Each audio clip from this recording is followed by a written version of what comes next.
ठीक कहनी असो छठ में न राजा जी तनी को नहीं ठीक कहनी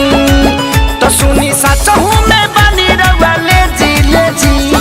राजा करे जा बोली उखिया ले आवे खाती के करा के भेजी राजा करे जा बोली उखिया ले आवे खाती के करा के भेजी।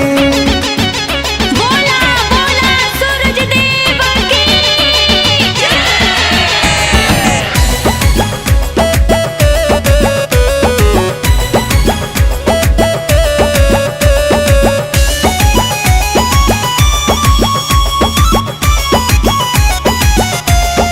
घरवा में बानिया माजी पुरनिया यहाँ के भेजब तो कही का दुनिया घरवा में बानिया माजी पुरनिया यहाँ के भेजब तो कही का दुनिया तरौरा पूजा में देखवनी न तेजी तेजी राजा करे जा बोली उखिया ली आवे खाती के करा के भेजी राजा करे जा बोली उखिया ले आवे खाती के करा के भेजी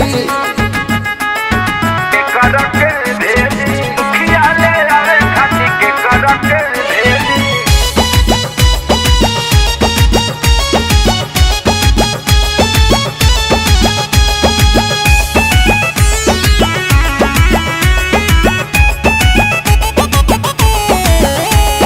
सैया खेसारी बड़ी बरता खीस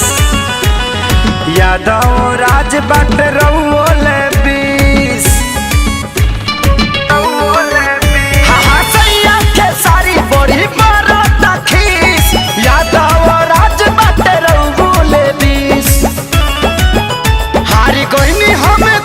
के ओ जी ए जी राजा करे जा बोली उखिया ले आवे खाती के करा के भेजे राजा करे जा बोली उखिया ले आवे खाती के करा के भेजी।